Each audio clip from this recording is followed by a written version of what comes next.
Bidenwari. Chapter 2.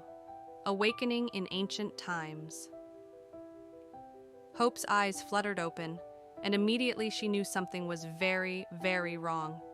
Instead of the cool, dusty air of the Morrison attic, blazing heat pressed against her cream-colored fur like a heavy blanket. The familiar sound of rain on the roof had been replaced by something entirely different, the gentle lapping of water against stone, distant voices speaking in a language she'd never heard before, and the haunting cry of birds she couldn't identify. Hope sat up quickly in the trunk, her blue eyes wide with confusion and growing alarm. The velvet cushion was still beneath her, and the purple lining still surrounded her, but everything else had changed completely. The trunk now sat on smooth stone pavement beside what appeared to be the edge of a great river. The water was brown and muddy, much wider than any stream Hope had ever seen, and it stretched so far into the distance that she couldn't see the other side. Strange boats with triangular sails drifted along the current, and the air shimmered with heat waves.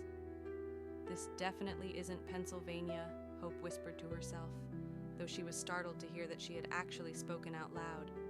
Cats usually communicated through meows, chirps, and body language, but somehow, in this strange place, actual words had come from her mouth. Hope carefully stepped out of the trunk, her white mittened paws touching stone that was already warm despite what appeared to be early morning light. The sun hung low on the horizon, casting everything in shades of gold and amber that made the mysterious landscape look like something from a dream, or a nightmare, Hope thought, as the reality of her situation began to sink in. She was very, very far from home, with no idea how she'd gotten here or how to get back. The stone pavement beneath her paws was covered with strange symbols carved deep into the surface. They looked almost like tiny pictures, birds, eyes, squiggly lines, and shapes that might have been meant to represent people or animals. Hope had seen similar symbols in one of Dad's history books that Emma had left open on the dining table. "Hieroglyphics," she said aloud, surprised again by her ability to speak. "These are Egyptian hieroglyphics." "But that's impossible. Ancient Egypt doesn't exist anymore." A shadow passed over her, and Hope looked up to see a large bird circling overhead. It had the strangest head she'd ever seen on a bird, long and curved like a sickle, with bright, intelligent eyes. As she watched, the bird let out a haunting cry that seemed to echo across the water. Hope's attention was drawn from the bird by the sound of approaching paw steps on stone. Someone, or something, was coming toward her along the riverbank. A sleek Egyptian Mao cat appeared around a carved stone pillar, moving with the confident grace of an animal completely at home in its surroundings. The cat was smaller than Hope, with silver fur marked by distinctive black spots, and the most striking green eyes Hope had ever seen. Around his neck was a collar made of blue and gold beads that caught the morning sunlight. The spotted cat stopped when he saw Hope, his green eyes widening with surprise. He looked her up and down, taking in her cream-colored coat, dark points, and bright blue eyes with obvious curiosity. "By the whiskers of Bastet," the cat said, and Hope was astonished to discover she could understand him perfectly. "You're not Egyptian. What manner of cat are you, and how did you come to be beside the sacred Nile?" Hope's mind raced. Sacred Nile? She was sitting beside the actual Nile River, the one from Emma's school books and Dad's history texts? But how was that possible? I'm not sure how I got here," Hope admitted, deciding that honesty was probably her best policy. "My name is Hope. I'm a Burman cat, and I was taking a nap in a trunk in my family's attic, and when I woke up, I was here. Wherever here is." The Egyptian Mao tilted his spotted head, considering her words. "A trunk, you say? That is most unusual. I am called Kamwaset, guardian cat of the Temple of Bastet in the great city of Memphis. You are indeed beside the sacred Nile, the life-giving river of our land. But if you speak truly, then you have traveled not just across distance, but across time itself." "Time?" Hope's voice squeaked with alarm. "What do you mean, time?" Kamwaset patted closer, his movements cautious but not unfriendly. "The way you speak, the manner of your fur, your strange blue eyes. These are not common in our land. Tell me, in your time, do the Great Pyramids still stand? Do people still honor the goddess Bastet and her sacred cats? Hope thought about what she knew from Dad's books and Emma's project. The pyramids still stand, yes. But Bastet, people don't worship her anymore. That was thousands of years ago. Thousands of years, Camwasset repeated softly. Then you have indeed traveled far through time, strange cat Hope. You are in the 19th dynasty, in the 3rd year of the reign of the boy pharaoh Tutankhamun. The year, as you might count it, is 1323 before the time you call Anno Domini. Hope felt dizzy. 1323 BCE. That was over 3,300 years before her own time. How was this possible?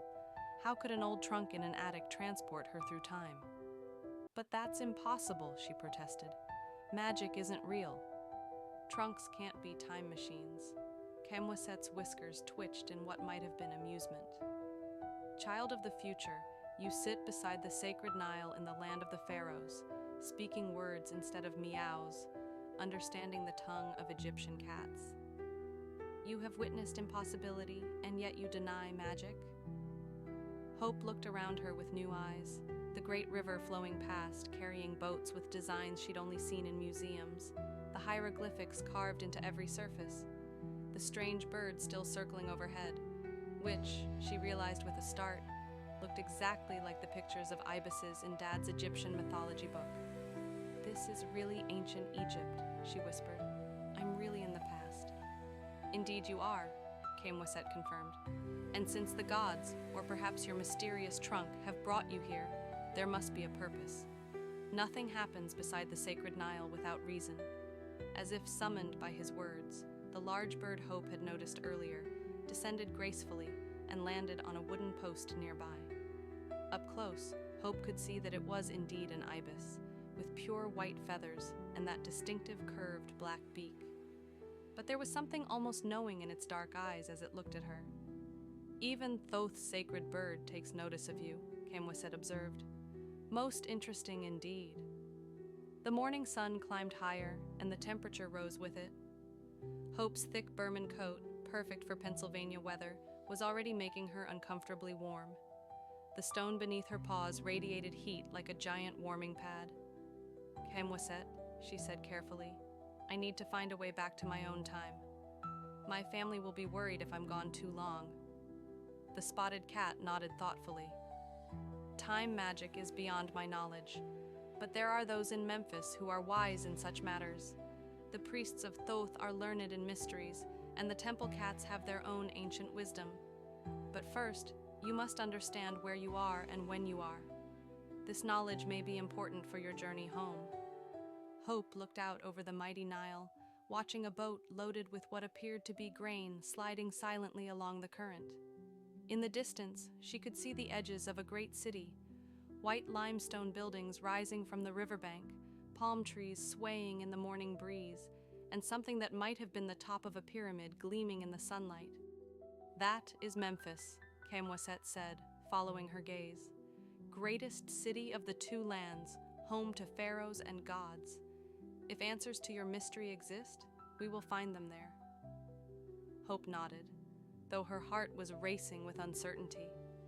She was over 3,000 years from home, in a time when cats were considered sacred, when pharaohs ruled Egypt, and when magic might actually be real. But Camwasset seemed kind and knowledgeable, and Hope had always been brave for a house cat. Whatever had brought her here, she would find a way to understand it and get home safely. Lead the way, she said, surprised by the steadiness in her own voice. But first, can you tell me, what's that bird that's been following us? Camwasset glanced up at the ibis, which had remained perched on its post, watching their conversation with apparent interest. That is one of Thoth's messengers. Thoth is the god of wisdom, writing, and magic. If his sacred bird follows you, it is a sign that your presence here is indeed significant. The ibis let out another haunting cry, spread its magnificent wings, and took flight toward the city of Memphis. It seems, came Wasset said with something that sounded like excitement. "We are meant to follow." Hope looked back once at the ornate trunk sitting on the stone pavement. It looked perfectly ordinary now, just an old piece of luggage that someone might have left behind. But Hope knew better. That trunk was her way home. She had to remember exactly where it was. "Will the trunk be safe here?" she asked. "The gods watch over instruments of magic," Camwaset replied. "It will wait for your return. But come, the day grows hot, and we have much to learn before Ra reaches the height of his journey across the sky." With a deep breath for courage, Hope followed the spotted Egyptian cat away from the Nile's edge, toward the ancient city of Memphis, and whatever adventures, or dangers, awaited her in this impossible time and place. Behind them, the trunk sat peacefully in the morning sun, its brass fittings gleaming like small suns, patiently waiting for its magical passenger to return.